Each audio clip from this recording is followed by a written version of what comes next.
Winter, 1861.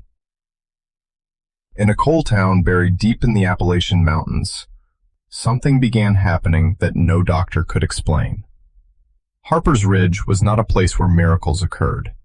It was a rough town. Coal dust in the air, hard men with broken hands, and long winters that seemed to swallow the sun. But that winter, people stopped whispering about the war. They started whispering about a child. Her name was Velma Lancaster. She was 9 years old, and grown men were afraid to look into her eyes. At first, the stories sounded like nonsense. Miners claimed a little black girl had solved a mathematical problem that 3 educated engineers could not. A preacher said she could repeat an entire sermon, word for word, after hearing it only once. A shopkeeper swore she told him about a sickness in his lungs, months before the coughing even began. Doctors laughed when they heard these rumors. Children were clever. People exaggerated. Small towns invented legends to entertain themselves during long winters. Then Velma Lancaster walked into the clinic of Dr. Jonathan Pritchard, and the laughter stopped. Dr. Pritchard was not a superstitious man. He had studied medicine at Harvard. He believed the human mind was complex, but never supernatural. Every phenomenon had an explanation. Every mystery could eventually be measured, observed, and understood. Velma Lancaster challenged that belief from the moment she opened her mouth. She came to the clinic for a simple wound on her hand, a small infection from a cut she received days earlier. But when the doctor asked how the injury happened, the girl began describing her own medical condition, not like a frightened child, like a trained physician. The infection has moved through the lymphatic vessels, she explained. If it spreads any further, fever will follow. Dr. Pritchard stared at her. No 9-year-old child in West Virginia should even know those words existed. Yet Velma spoke them as if she had spent years studying anatomy. That was the first moment the doctor realized something was different, but it would not be the last, because during the next 14 months, he would document a mind unlike anything recorded in medical history. Velma Lancaster could perform calculations faster than educated adults. She possessed a memory so precise she could repeat entire conversations, days later, without missing a single word. And when patients came into the clinic, she often diagnosed their illnesses before the doctor finished examining them. Tumors, heart disease, hidden infections deep inside the body. Velma would simply look at someone, tilt her head slightly, and describe what was wrong inside them. Tests proved it again and again. She was always correct. But intelligence was not what terrified the town. Harper's Ridge had seen smart people before. What frightened them was the other ability, the one Velma tried desperately to hide. Velma Lancaster could see inside human minds, not metaphorically, literally. Thoughts moved through her awareness like voices in a crowded room. Memories, fears, secrets people had buried for decades. She could see them all. And when Velma spoke those secrets aloud, lives collapsed. One man screamed and ran into the night after she revealed the crime he had hidden for years. Another woman fainted when the child described a betrayal she had never confessed to another living soul. Within a single year, 7 adults who had spent too much time around Velma Lancaster lost their sanity. 3 of them would later take their own lives. The others spent the rest of their days locked inside asylums, rocking back and forth, whispering the same words. The girl sees everything. Word of the strange child spread far beyond Harper's Ridge. Some called her a miracle. Some called her cursed. Others whispered a darker word, witch. But the truth was far more complicated. Velma Lancaster had not asked for her gift. She had been born with it. And long before the doctors, long before the frightened townspeople, one person had already realized how dangerous that gift truly was. Her mother. Because Velma Lancaster had not been born in Harper's Ridge, she had been born on a tobacco plantation in Virginia. In a world where a black child who knew too much could be killed simply for being extraordinary, Velma Lancaster was born in the spring of 1852 on a tobacco plantation in Virginia, where intelligence in an enslaved child was not considered a blessing. It was considered dangerous. Her mother, Rose Lancaster, understood that danger better than anyone. Rose had been enslaved since the day she was born. Yet even the men who owned her could not deny something unusual about the way her mind worked. She could calculate complex crop yields faster than the plantation accountant. She remembered every debt, every shipment, every number that passed through the estate's books. Planters relied on her memory, but they never praised it, because a brilliant enslaved woman unsettled them. A mind they could not easily control always did. Rose knew the world was even more dangerous for a child like Velma, especially a black girl in a country built on the idea that black minds were inferior. And from the moment Velma began speaking, Rose realized something about her daughter was different. Terribly different. Velma spoke her first clear sentences before her first birthday. Not simple words, complete thoughts. By the time she was 3, she could repeat entire Bible passages after hearing them once during Sunday sermons. By 5, she was solving arithmetic problems that confused grown overseers. Numbers made sense to her instantly. Patterns appeared in her mind the way shapes appear in the sky. But intelligence alone did not frighten Rose. It was the other thing, the knowing. Velma often spoke about events she had never witnessed. Arguments that had happened hours earlier in distant cabins. Plans overseers were discussing on the other side of the plantation. Thoughts people had never spoken aloud. At first, Rose believed her daughter was guessing. Children sometimes said strange things. But one morning, when Velma was 6 years old, something happened that Rose could never explain. They were sitting inside their small cabin while Rose stirred a pot of cornmeal over the fire. The morning was quiet, just the sound of wood cracking beneath the flame. Velma looked up suddenly. "Mama," she said softly, "why do you dream about running away every night?" Rose froze. The wooden spoons stopped moving.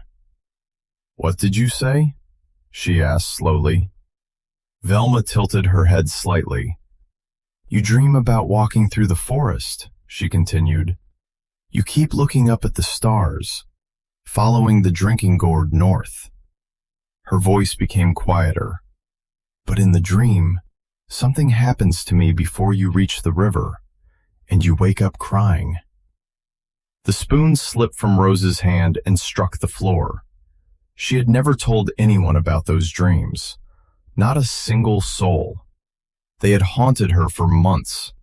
Visions of escape, of freedom, always ending the same terrible way, with Velma gone, lost somewhere in the darkness while Rose kept walking alone. "How do you know that?" Rose whispered. Velma looked genuinely confused. "I can see it," she answered. "It's inside your mind." For a moment, Rose could not breathe. Slavery had taught her many kinds of fear. The fear of the whip, the fear of being sold away, the fear of watching people she loved disappear forever. But this was different, because Rose suddenly understood something terrifying. Her daughter was not guessing. Velma was seeing things no one else could see. "I see everybody's thoughts," Velma said quietly.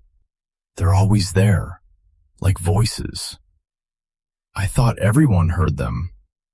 Rose grabbed the girl's shoulders firmly. "Listen to me," she said. Her voice was shaking. "You must never tell anyone about this." Velma blinked. "Why?" "Because people are afraid of things they cannot understand," Rose answered. "And when white people get afraid, black people die." That day, Rose made her daughter promise something. A promise that would shape the rest of Velma's childhood. "You hide this gift," she said. "You act like every other child. You keep your eyes down and your mouth closed, no matter what you see." Velma tried. She truly did. But hiding a mind like hers was like trying to hide the sun behind a thin curtain. Sooner or later, someone always noticed the light. And when Velma turned 7 years old, one mistake would reveal her secret to the most dangerous woman on the plantation, Mrs. Margaret Thornton, a woman whose mind carried a secret so dark, even Velma would wish she had never seen it. Mrs. Margaret Thornton believed she understood the world perfectly. In her mind, everything had its proper place, white above black, owners above the enslaved, women like her at the very top of plantation society. She was known across the county as a devout Christian woman. She organized church gatherings, donated to charities, spoke passionately about morality and virtue. But the enslaved people on the plantation knew another version of her, a colder version, a woman who enjoyed reminding others of their place, especially the young.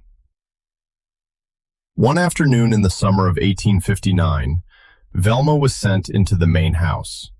Usually children were not allowed there, but the regular servant girl had fallen ill, and Rose had no choice but to send her daughter in her place. Before Velma left the cabin, Rose grabbed her arm. "Remember what I told you," she whispered. "Eyes down, mouth shut, be invisible." Velma nodded. She carried a tray of glasses carefully through the large wooden doors of the plantation house. Inside, several guests sat around a table laughing and drinking tea. Mrs. Thornton stood at the center of the room. Perfect posture, perfect smile, the performance of kindness. Velma quietly began placing glasses in front of the guests. For a moment, everything seemed fine, until Mrs. Thornton reached out suddenly and grabbed the girl's wrist. Her fingers tightened. She turned Velma's hand upward like someone inspecting an object. "These hands are filthy," she announced loudly. Her guests chuckled politely. This is why these people should never be brought inside civilized spaces. Velma's hands were not unusually dirty, but Mrs. Thornton was not interested in truth. She was performing power. And in that moment, skin touching skin, Velma's gift exploded through her mind. Images flooded into her consciousness, memories not her own. Memories ripped directly from Mrs. Thornton's mind. Velma saw a different plantation, far to the south. A young enslaved woman crying in a small room, a newborn baby in her arms. The infant's skin darker than the family expected, too dark. But the baby's face resembled the master of the house, Mrs. Thornton's father. Velma saw the horror in the room, the whispered argument, the decision. Then she saw a pillow placed over the baby's face, the tiny body struggling beneath it. And standing in the doorway, watching everything, was a 15-year-old Margaret Thornton, silent, frozen, complicit. The memory struck Velma so violently, she gasped. She pulled her hand away. Her eyes lifted to meet Mrs. Thornton's face. And in that single moment, Mrs. Thornton understood something impossible. The girl knew. "What did you see?" she whispered. Velma should have lied. She should have lowered her eyes. She should have pretended to be nothing more than a frightened child. But the images were too terrible, and something inside her broke. "I saw the baby," Velma said quietly. I saw what happened to your sister." The room went silent. Mrs. Thornton's face turned pale. "You watched them kill her," Velma continued. "You watched them bury her behind the cotton gin. You remember it every night." No one in the room understood what the girl meant, but Mrs. Thornton did. Her entire body trembled. "Get this child out of my house," she said coldly. "Now. And bring me her mother." What followed was one of the worst punishments the plantation had ever seen. Rose Lancaster was dragged into the yard. 30 lashes, given slowly, deliberately, while every enslaved person on the plantation was forced to watch. Velma was locked inside a storage shed, but she did not need to see the whipping. She felt it. Every strike, every scream, through the strange connection she shared with her mother's mind. When it was over, Mrs. Thornton made her decision. Rose and Velma would be sold, immediately. A child who could expose secrets like that was far too dangerous to keep alive. But fate had other plans, because only months later, the United States would descend into civil war, and the chaos of that war would give Rose Lancaster a single chance to do something she had dreamed about for years: run. And this time, extraordinary daughter with her. In April of 1861, the first shots of the Civil War were fired at Fort Sumter. Within weeks, the South exploded into chaos. Plantations that had once seemed unshakable began to crack. Men left to join the Confederate Army. Overseers disappeared. Order collapsed. And across the South, thousands of enslaved people saw something they had never seen before: opportunity. Rose Lancaster had been waiting for this moment for years. The dream she had never spoken aloud. The dream Velma had somehow seen inside her mind. Escape. One night in May, a thunderstorm rolled across the Virginia countryside. Thunder shook the sky. Rain hammered the plantation roofs. Dogs howled in their pens. The perfect cover. Rose grabbed Velma's hand. "Tonight," she whispered. They left with nothing. No food, no map, only darkness, and the desperate hope that somewhere beyond the mountains, freedom existed. They traveled the way fugitives had always traveled, at night, through forests and along narrow creeks that would wash away their scent. Velma listened constantly to the thoughts around them: farmers sleeping in distant houses, patrol riders searching roads, dogs sniffing the wind. Her strange ability became their protection. She knew when danger was near long before they could see it. For weeks they moved north, but freedom came with a price. One afternoon, while crossing a rocky stream, Rose slipped. A sharp stone sliced deep into her foot. At first, she ignored it. Pain meant nothing compared to capture, but infection does not care about courage. Within days, the wound turned red, then swollen, then black. By the time they reached the mountains near Harper's Ridge, Rose could barely walk. Fever burned through her body. Velma helped her into a small cave hidden in the hills. For 3 days, the girl tried everything she could think of: cold water, herbs from the forest, cloth soaked with rain. But the infection spread. Velma could see it, inside her mother's body, moving through the blood, destroying everything it touched. On the third night, Rose's breathing became shallow. Her thoughts drifted in and out like fading echoes. Velma held her hand and listened to the memories rising from her mind. She saw her mother as a child before slavery hardened her. She saw the brief moment of love with the teacher who had become Velma's father. She saw every sacrifice Rose had made just to keep her daughter alive.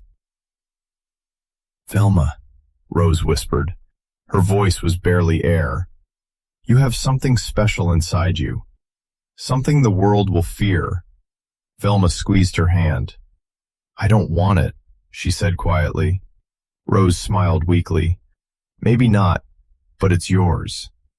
You'll see sickness before anyone else. You'll know when people lie. You'll know when someone needs help. Her eyes searched Velma's face. Promise me something. Use that gift to help people. Don't let the cruelty you've seen turn you cruel. Promise me you'll stay human first. Velma nodded through tears. I promise. Rose Lancaster died later that night, so quietly that Velma didn't notice the moment when her mother's thoughts disappeared forever. For the first time in her life, the constant voice she had always felt inside her mind was gone. The silence was unbearable. Velma buried her mother in the cave using stones to mark the grave. Then she did the only thing she knew how to do. She survived. Alone. 9 years old. In a country tearing itself apart with war. She walked into Harper's Ridge the next morning with a simple story. An orphan. Parents killed during the chaos of war. A story so common in 1861 that no one questioned it. And that was where fate placed her directly in the path of the one man who would change her life forever. Dr. Jonathan Pritchard. The doctor who would spend 14 months studying the girl, whose mind medicine could not explain. Dr. Jonathan Pritchard believed he had spent his life studying the limits of the human mind. But Velma Lancaster forced him to confront a terrifying possibility. Maybe those limits did not exist. For 14 months, he documented everything. Every conversation, every test, every moment the strange child demonstrated abilities no scientist could explain. Velma could read thoughts within 50 feet of her body as clearly as if people had spoken them aloud. She could describe illnesses hidden deep inside the human body, tumors, blood clots, infections that doctors could not detect until it was too late. And her memory was flawless. Every word she ever heard, every book she ever read, remained inside her mind forever, like a library that never forgot a single page. But the most disturbing ability was something Dr. Pritchard eventually called consciousness invasion. Velma did not only hear surface thoughts, she could dive deeper into the hidden parts of the mind, the places where people buried their worst memories, crimes, shame, traumas, secrets even the person themselves had tried to forget.